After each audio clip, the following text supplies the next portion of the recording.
It's a Thursday morning and you open your brokerage account and there's $14.62 sitting there. You didn't earn it by showing up anywhere. You didn't invoice a client or clock in. You just owned something and overnight that something paid you. Most people close the app and forget about it by lunch. The ones who stop and actually think about that $14 end up in a completely different financial reality. Here's why, and here's exactly how the math works. Here is what most people get wrong before they even start, and this misunderstanding costs them years, not months. Years. They think dividend investing is a strategy for retirees. For people who've already built the real portfolio and are now in some gentle coasting phase that begins sometime around age 65. The personal finance world doesn't do a great job of correcting this. And the way dividends are usually explained in dry technical language about ex-dividend dates and payout ratios and qualified distributions does not help anyone understand why they should care right now. So let's make it simple. A dividend is just a company distributing a portion of its profits to the people who own it. That's the whole thing. You buy shares, the company earns money, the company decides to share some of that money with its shareholders, and you get a deposit. Quarterly in most cases, sometimes monthly. The stock price does whatever the stock price does on any given day, and completely separately from all of that, the income shows up on a schedule.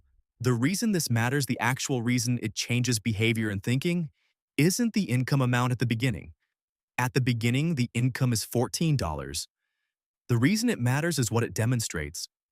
For most people, money and labor are fused together in a relationship they've never questioned, because they've never had reason to. You work, you get paid. You spend what you earned.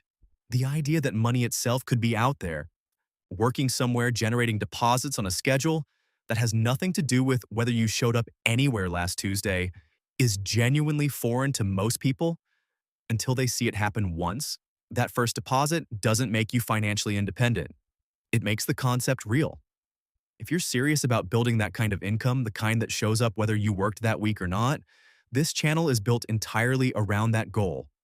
Subscribe because every video goes one layer deeper into how to actually get there. Meet Jordan. He's 34 years old. He earns $68,000 a year in project management at a mid-sized company. Reasonable saver. No car payment, doesn't spend wildly, has about $12,000 sitting in a broad index fund, and he's been loosely interested in dividend investing for about 2 years. Read a few articles, watched some videos, understands in principle that it seems like a good idea, but Jordan's real problem isn't that he lacks information. It's a single mental frame that's quietly costing him. Dividends feel to Jordan like something he'll do later, after the real foundation is built, not something you build with from the beginning. That framing is the most expensive thing in his financial life right now. Because compounding math doesn't care about Jordan's plan for when he was going to start taking it seriously. The time value of his $12,000 deployed now, at 34 versus deployed 8 years from now, is not a rounding error. Starting now and investing for 15 years produces roughly $213,000. Waiting 8 years and investing for only 7 gets him to about $77,000 at the same point in time. Same money, same rate of return. The gap is the real cost of later, and nobody in Jordan's life is telling him that clearly enough. Here's where the math gets specific, and I want to give you real numbers because vague numbers don't help. You understand anything. They just give you a general feeling of optimism that evaporates the moment you try to act on it. Jordan puts his $12,000 into a portfolio of dividend-paying stocks with an average yield of 3.5%. That generates $420 in dividends his first year. $35 a month. Nobody is changing their life on $35 a month. And if the story ended there, the skeptics would have a legitimate case. But here's what happens next. Jordan reinvests every dollar of those dividends, automatically buying additional fractional shares through a dividend reinvestment plan. Those shares generate their own dividends. Those dividends buy more shares. The compounding here is not a figure of speech or a metaphor someone uses to make saving sound more exciting. It is a mechanical, scheduled process that operates without Jordan making any decisions at all. Now add $500 a month in new contributions and assume an 8% average annual total return, including reinvested dividends, which is a reasonable approximation of long-run stock market performance. Here's what 15 years actually looks like. After 5 years, roughly $55,000. After 10 years, around $118,000. After 15 years, approximately $213,000. And a 3.5% yield on $213,000 produces about $620 a month in dividend income. Not from selling anything, not from liquidating shares or perfectly timing an exit, just from owning a collection of businesses that distribute their earnings on a regular schedule. The number seems almost implausible when you're looking at a $35 monthly deposit at the start. That's the entire point. The compounding mechanism needs two inputs: fuel, which is the money you contribute, and time, which is the thing most people treat as abundant and then one day discover they spent. Most people dramatically underestimate what time does to the back half of that equation. The first 5 years feel slow because they are slow. The math is working, but the results don't look impressive, and it's easy to wonder if any of this is worth it. The last 5 years produce dollar amounts that feel almost unreasonable because the base is large enough that the same percentage return translates into genuinely large numbers. It's the same 8% the entire time. 8% of $10,000 and 8% of $150,000 look like they belong in different mathematical universes. Most people quit during the slow part.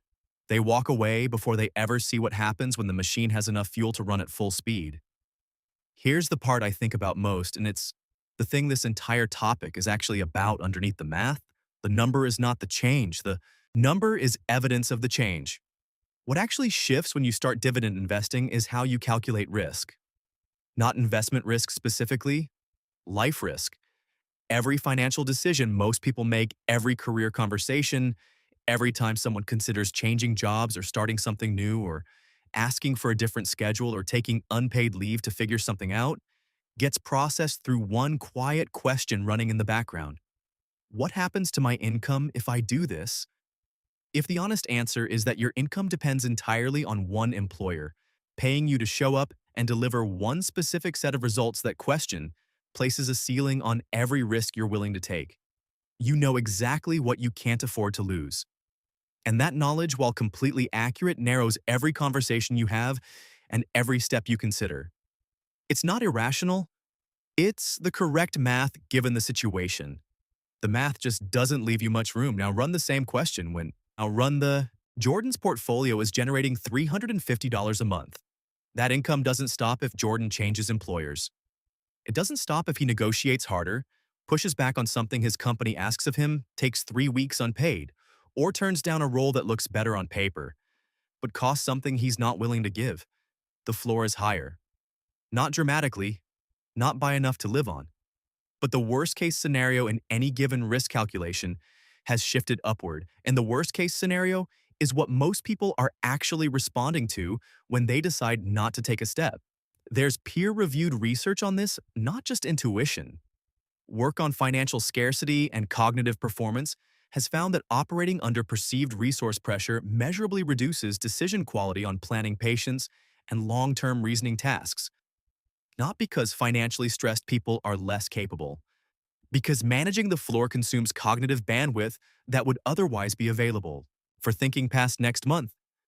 Dividend income, even a few $100s a month, reduces the overhead of financial survival, incrementally, gradually, over years that add up to a different quality of choices made and a different trajectory of a life.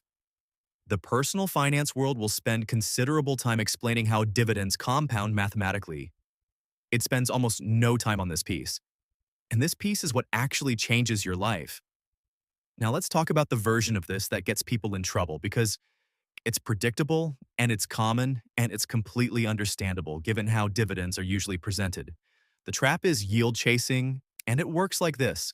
You understand that a higher yield means more income per dollar invested. 7% generates twice the cash flow of 3.5% on the same capital. The logic seems obvious, almost irresistible. So you start gravitating toward the highest yielding options you can find. A company paying 9% looks dramatically more compelling than one paying 3%. Sometimes a high yield is legitimate. Some real estate investment trusts and specialty finance companies genuinely distribute large portions of their earnings and have the business model to sustain it. But a meaningful portion of very high yields, particularly anything above 8 or 9% from a standard operating company, is what experienced investors call a yield trap. The stock price has declined often because the market has specific reasons to doubt the dividend's sustainability, and the mathematically inflated yield is a result of a shrinking denominator rather than a sign of financial health. When the company cuts the dividend, and companies with very high yields cut their dividends at substantially higher rates than companies with moderate ones, two things happen simultaneously. Your income decreases, and the share price drops further, because investors who were holding specifically for the income sell when the income shrinks. You went looking for more cash flow and ended up with less income and less principal at exactly the same time. That's not a theoretical outcome. It's the documented recurring experience of people who chase yield without asking why the yield is that high in the first place. The companies with the most durable dividend histories, the ones that have raised their payouts every single year for 15 or 20 or 25 consecutive years, are almost never the highest yielding stocks in the market. They're typically in the 3 to 5% range because the market prices their consistency directly into the share price. A 3.2% yield that grows reliably every year on shares that also appreciate over time is a completely different asset than a 10% yield that gets cut in year 3. Most people new to dividend investing don't make that distinction with enough force at the beginning because the higher number looks better and nobody explains clearly enough why it usually isn't. The last thing to understand is what dividend investing does to your experience of market volatility, and this one matters more than most people expect when they're starting out. The stock market goes down. Not sometimes. Regularly. Corrections of 10% or more happen roughly once a year on average across long time periods. Declines of 20% or more happen with uncomfortable frequency when you look at any multi-decade horizon. If your only way of measuring portfolio performance is current market value, every correction is experienced as a loss. The number goes down and you feel like you're losing. That feeling more than any rational spreadsheet analysis is what produces the catastrophic decisions. The panic selling at exactly the wrong moment, the retreat to cash during a decline, and the buying back in after the recovery has already happened. The abandoning of a strategy that was working because it briefly didn't feel like it was. Dividend investors have a second measurement running in parallel. When Jordan's portfolio falls from $100,000 to $80,000 in a correction, his dividends don't automatically fall 20%. If the companies he owns are financially healthy and haven't cut their payouts, Jordan collects the same income this month that he collected last month. Maybe more if any of his holdings raise their dividend during the drawdown, which the strongest dividend-paying companies sometimes do. The paper loss is real. But it isn't the only signal Jordan is receiving about whether his investment is working. He isn't only asking, what is this worth right now? He's also asking, what is this paying me right now? When the second answer is steady or growing, the first answer feels less like a verdict and more like temporary noise you can sit with without doing something destructive. The income signal and the price signal are measuring genuinely different things. Dividends reflect whether a company actually generated profit and decided to distribute it. Prices reflect collective sentiment, momentum, expectation, and the aggregate behavior of everyone responding to everyone else. In a downturn, those two signals diverge noticeably. The price signal can look alarming. The income signal, if you own the right companies, keeps arriving on schedule. That divergence is what makes it structurally possible to stay invested during the periods when most people leave. And staying invested through those periods is more than any specific stock selection or yield optimization or market timing attempt, the variable that separates the people who build real wealth from the people who come close and then give it back. Jordan's $14 deposit on a Thursday morning isn't interesting because of $14. It's interesting because it's the first proof that a different kind of financial life is available, one where your income isn't entirely dependent on what you did last week. If you want to keep going, I've put 2 videos on screen that go deeper into how you can build passive income with dividend investing. Pick whichever one calls to you. Remember to like this video, subscribe, and turn on notifications so you never miss a video.